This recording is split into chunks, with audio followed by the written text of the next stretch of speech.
इस वक्त की बड़ी खबर चित्रकूट की मोजा लोरी में 11,000 वोल्ट की हाई टेंशन लाइन बनी काल। मकान निर्माण पर दबंग दे रहे जान से मारने की धमकी। जनपद की मोजा लोरी में एक बेहद गंभीर और संवेदनशील मामला सामने आया, जहां एक गरीब परिवार की निजी भूमि से गुजर रही 11,000 वोल्ट की हाई टेंशन विद्युत लाइन पूरे परिवार के लिए काल बन चुकी है। पीड़ित जयराम यादव अपनी मालिकाना भूमि गठा संख्या 2471 पर अपने परिवार के रहने के लिए मकान का निर्माण कार्य कराना चाहता है, लेकिन सिर के ठीक ऊपर झूलती मौत की इस लाइन के कारण प्रार्थी और उसके मासूम परिजनों के ऊपर हर क्षण करंट की चपेट में आने का और गंभीर जनहानि का खतरा मंडरा रहा है। पीड़ित जयराम यादव ने बताया कि इस संबंध में उन्होंने पूर्व में माननीय उपजिलाधिकारी मऊ एसडीएम महोदय को भी एक शिकायती पत्र सौंपा था। एसडीएम महोदय के कड़े निर्देश पर यह मामला जनसुनवाई पोर्टल के माध्यम से अधिशासी अभियंता एवं एसडीओ राजापुर को त्वरित कार्रवाई हेतु प्रेषित किया, जो वर्तमान में विभागीय स्तर पर लंबित है। मामला केवल विद्युत विभाग की लापरवाही तक सीमित नहीं, बल्कि इसमें आपराधिक मोड़ भी आ गया है। पीड़ित ने आरोप लगाया कि जब वो इस खतरनाक विद्युत लाइन को हटवाने और अपने मकान का निर्माण कार्य शुरू करने का प्रयास करते हैं, तो स्थानीय दबंग और विपक्षीगण उनके काम में बाधा डालते हैं। इतना ही नहीं, दबंगों द्वारा पीड़ित जयराम यादव और उसके पूरे परिवार को सरे राह जान से मारने की प्रत्यक्ष धमकी भी दी जा रही है। विपक्षीगणों के इस आपराधिक कृत्य और दबंगाई से पीड़ित पूरा परिवार अत्यंत डरा हुआ है और सहमा हुआ है, जिससे उनका घर से निकलना भी दूभर हो गया। पीड़ित परिवार ने जिला प्रशासन, पुलिस अधीक्षक चित्रकूट और जिलाधिकारी महोदय से गुहार लगाई है कि विद्युत विभाग, अधिशासी अभियंता चित्रकूट, एसडीओ राजापुर को प्रार्थी की निजी भूमि से जानलेवा लाइन को तत्काल शिफ्ट करने के आदेश दिए जाए।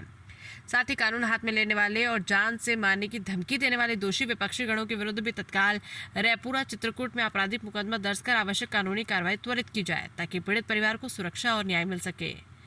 माणिकपुर चित्रकूट से पवन कुमार मिश्रा की रिपोर्ट। हरिमपुर लौरी, मैं यहाँ का निवासी हूँ। हरिमपुर लौरी का मेरे ये जो ज़मीन है पिताजी की, यहाँ से ये पृथ्वीपाल यादव यहाँ से ज़बरदस्ती पोल ले जा रहे हैं। अब इनको पहले अभी ले गए थे 10 से 12 साल हो गए हैं। अब वो टूट गई आंधी तूफान के कारण। हम बोल रहे हैं कि इसको 2 लाठी और शिफ्ट कर लीजिए अपने और हमारे बीच मेड़ से ले जाइए। ग्राम प्रधान की भी बात नहीं तो मानी जा ये रही है। प्रधान जी की भी शिकायत किया गया और कहा है हमें एसडीएम को भी दिए, एसडीओ को भी दिए और जेई सर को भी एप्लीकेशन, सभी जगह एप्लीकेशन दे चुके, लखनऊ में भी दे चुके, एप्लीकेशन कंप्लेन कर चुके हैं, मगर हमारी कोई सुनवाई नहीं है। कई बार एप्लीकेशन दिए, कई बार कॉल किए, कोई सुनवाई नहीं, क्योंकि पृथ्वीपाल यादव यहाँ बॉडी पुखाई में ड्यूटी करते हैं। ये वहीं जेई बैठते हैं। जेई से हम बोले, जेई कुछ नहीं बोल रहा, कहे वो जहाँ से, और पृथ्वीपाल जी बोले बाबा जी ऐसा कर लीजिए कि ये अपने और हमारे बीच मेड़ से ले जाइए, तो हमारा भी नुकसान न हो, आपका नुकसान न हो।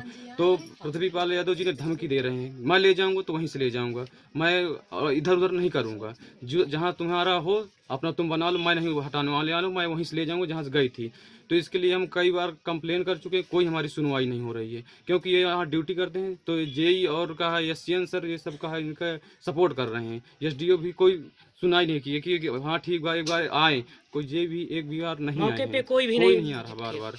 तो इसलिए हम अनुरोध करते हैं कि इसको विवाद हमारा भविष्य में घर मकान बनने के बाद मकान बनवा रहे हैं, मटेरियल हमारा पड़ा हुआ जिम्मेदारी है, और इसको अगर मकान हम बनवा रहे हैं तो इसके जिम्मेदार कौन होगा? ये सीओ होंगे या डीओ होंगे या जे सर कौन होंगे? पृथ्वीपाल हमको लिखित दीजिए, अगर किसी की मृत्यु होती है तो इसके जिम्मेदार ये होंगे, हमको लिखित दीजिए, हम आराम से ले जाए, हमें कोई आपत्ति नहीं है। बस इसका हमें सोल्यूशन दे दीजिए, सीधी सी बात। हम अपने जमीन से ले जाना नहीं चाहते, हमारे बंटवारा हो गए पिताजी का, तो हम उसमें मकान ग्राम बनवाना प्रधान चाहते की भी हैं। बात नहीं मान रहे हैं। अब प्रधान जी भी को भी बुलाया गया है, वो भी नहीं आए, आए सुलझाए हैं, उनकी भी बात नहीं मान रहे हैं, अपनी बचा रहे हैं, कहा मेरे जमीन से नहीं जाएगा। तो खुद करते हैं कि सर हमारा ये कार्रवाई जारी रखें, निवेदन है कि करवा दीजिए।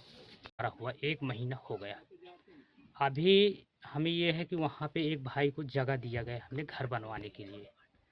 तो अब हमें जब घर बनवाने की ये हुआ कि एक भाई हमारा घर बनवाए वहाँ पे, तो ये खंभे इस साल थोड़ा हवा की वजह से गिर गए। तो हमें ये था कि ये लोग जब शिफ्टिंग करवा ही रहे हैं तो उसी में थोड़ा किनारे करवा लें तो आसानी से हमारा घर का निर्माण हो जाए, क्योंकि ये वायर ऊपर से जाने के कारण से 11,000 आपकी जमीन में लगाया जा रहा है क्या पोल? जी जी जी, ये जमीन के ऊपर से जा रही है लाइट, और पोल जमीन के और इनके हमारे जमीन के दोनों के मेड़ से जा रही है। तो आपने जब लिखित में शिकायती पत्र दिए तो क्या आश्वासन दिया गया हमें ये प्रशासन बात द्वारा? कुछ तो अधिकारी ये बोले कि ऐसा इसको जाने दीजिए, बाद में ये हट जाएगा, इसमें शिफ्टिंग का कुछ करवाइए, ये करवाइए, कोई आश्वासन नहीं मिला। और हमें कोई अधिकारियों से कोई जो है अभी संतुष्टि हमें कोई अधिकारी नहीं बताए कि जिसलिए हमारे लिए संतुष्टि हो सके।